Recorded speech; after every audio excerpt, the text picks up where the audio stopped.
গতকালকে যে খবরটা আমার কাছে আসছে, বরিশাল বিএম কলেজে কিছু স্টুডেন্ট আমার একটা পোর্ট্রেট ছবি তারা টাঙিয়েছে পয়লা বৈশাখ উপলক্ষে।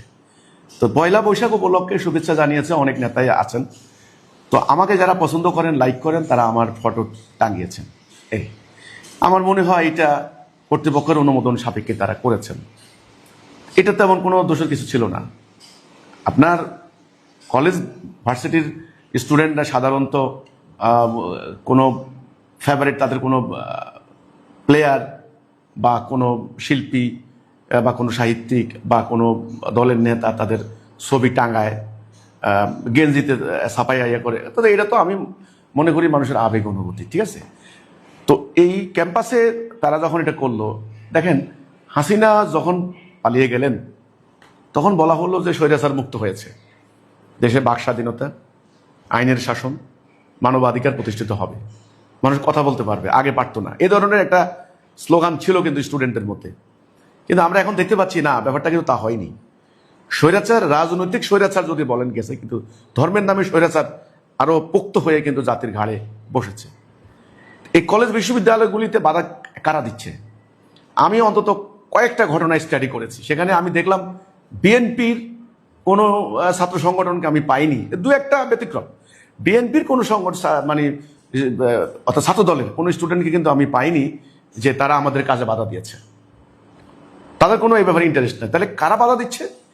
ধর্মান্ধ বিভিন্ন ধর্মীয় সংগঠনের এই যে কিছু পোলাপাইন এই পড়ে এরা, যেমন চরমোনাইয়ের মুরিদের কিছু অনুসারী আছে এরা, জামাত শিবিরের কিছু অনুসারী আছে এরা। এখন এই ধর্মীয় সংগঠন, এটা কিন্তু একটা আশ্চর্য ব্যাপার এবং এটা তো মানে খুবই কষ্টদায়ক ব্যাপার যে একটা ধর্মীয় সংগঠনকে আরেকটা ধর্মীয় সংগঠন বাধা দিচ্ছে। কিন্তু বিভিন্ন জায়গায় কাজ করার ক্ষেত্রে, বিভিন্ন শিক্ষা প্রতিষ্ঠানে কাজ করার ক্ষেত্রে আমরা দেখি না যে ছাত্রদল বা বাম আন্দোলন বা অন্যান্য দল যারা আছে, জাতীয়তাবাদী বা সেকুলার অথবা ডেমোক্রেটিক দল, এরা কিন্তু বাধা দিচ্ছে না। বাধা দিচ্ছে বিভিন্ন ধর্মীয় সংগঠন এবং তাদের প্রভাবাধীন তাদের অনুসারীগুলা, এক সংগঠন আরেক সংগঠনের বিরুদ্ধে। এটার মনস্তত্ত্বটা কি? এটার সাইকোলজিটা কি? আমি মনে করি এটার মনস্তত্ত্ব হলো, যদি প্রত্যেকটা সংগঠন যদি মনে করে, ধর্মীয় সংগঠন, যে একমাত্র আমি ধর্মের কথা বলবো, মানে ইজারা একমাত্র আমি নিছি, হ্যাঁ, এখন ওরা যদি ধর্মের কথা বলে তাহলে আমার তো কাস্টমার কমে যাবে। আমার মনে হয় এই ধরনের একটা মানসিকতা কাজ করে যে আমরা ঠিক সহি, এরা এরা এরা হলো ভণ্ড। এরা যাদের অনুসরণ করে, মানে মাদার অর্গানাইজেশন, তাদের নেতারা মূল জায়গা, ওখানে নিশ্চয়ই হিজবুত তৌহিদের বিরুদ্ধে, হিজবুত তৌহিদের ইমামের বিরুদ্ধে বিষোদাগার করা হয়, ভণ্ড, শয়তান এগুলি বলা হয়। তা না হলে ক্যাম্পাসে এই কোমলমতি স্টুডেন্টরা ইন্টারমিডিয়েটে পড়ে, ডিগ্রিতে পড়ে, কিছুই জানে না। একটা ইন্টারমিডিয়েটে পড়ে একটা ছেলে আমার সম্পর্কে, হিজবুতের সম্পর্কে কি জানে বলেন? কে করলো? এই ভণ্ড, ওর ফটো মানে ক্যাম্পাসে থাকবে না। তো এটা তো আমি মনে করি এটা অযৌক্তিক কথাবার্তা, তাই না?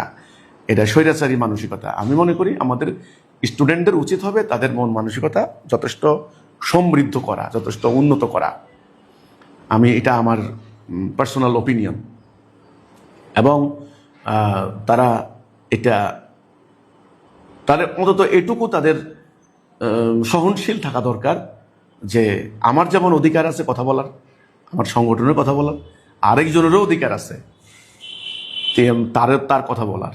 তো এটা তো একটা 10 বাবা 10 সন্তান ক্যাম্পাসে পড়ালেখা করতে যায়, তাদের এতটুকু সহনশীলতা না থাকলে আমি মনে করি তাদের দ্বারা ধর্মও হবে না, শিক্ষা অর্জনও হবে না।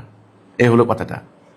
তো আপনার এই প্রশ্নের আলোকে শুধু এটুকু বলছি যে শুধুমাত্র সোশ্যাল মিডিয়ায় অপপ্রচারের কারণে কিছু মানুষ না বুঝে তারা খামোখা অনর্থক তারা আমাদের বিরুদ্ধে উগ্রতার প্রচার করছেন।